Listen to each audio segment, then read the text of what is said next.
Terry here with Truth in Numbers.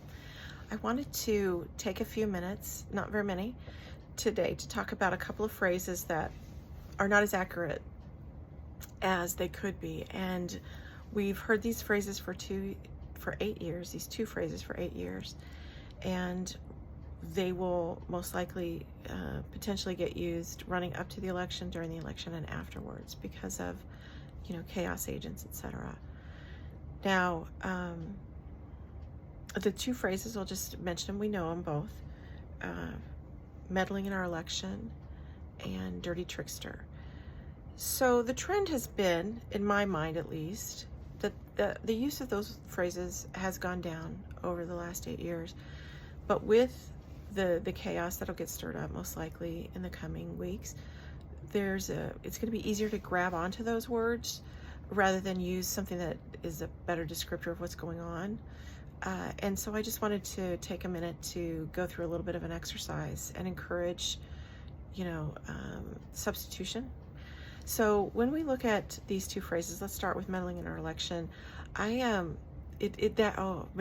never liked this phrase, because meddling, at least since I've been alive, and I've been alive for a little while, refers to personal situations. The Joneses are meddling in the Smiths' affairs. There's this gossip that's meddling with so-and-so's standing in the community. The auntie is trying to get her nephew set up with the cute girl down the street, or somebody on a blind date, so that they can make a cute couple. That's meddling. Meddling has nothing to do with national security issues or the right to have a free and fair election, constitutional type stuff. So, there's a better phrase to use there. But let's take a look at dirty trickster. And both of those words could set my hair on fire, honestly. I don't like either one of them. Dirty is kind of like, I'm just a little off color. Trickster is kind of like, I'm just punking. Yeah, I like practical jokes, man. I'm just into pranks. It's all in good fun. And neither one describes the potential illegal activity that the person who likes to call himself a dirty trickster, it's not even close to the activity that this person is involved with. So what are some alternatives that we can take a look at? The first one would be, if we go back to meddling in our election, let me pull up my list here. This is by no means a comprehensive list of words or phrases, but think about, extending, they exerted undue influence on our elections, malicious activities against our elections.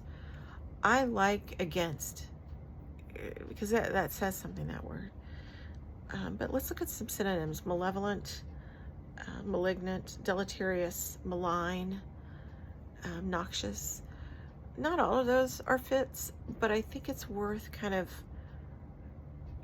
working on that phrase, working on what word's going to be the best.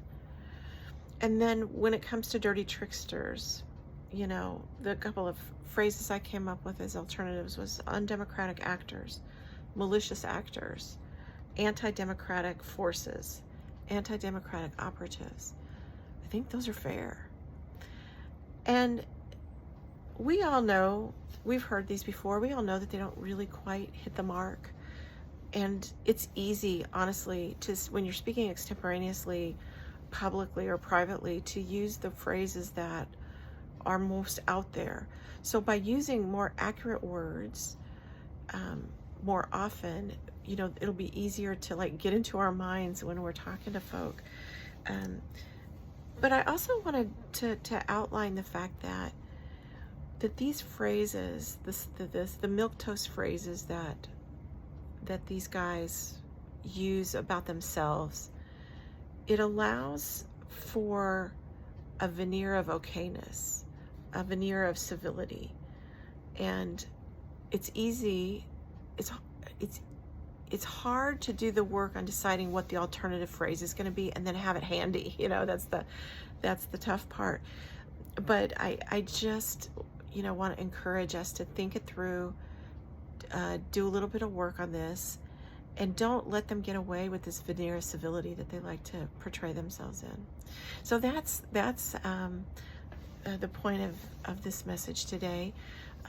Just want to say, let's all take good care of ourselves out there, and we'll see you next time. Bye.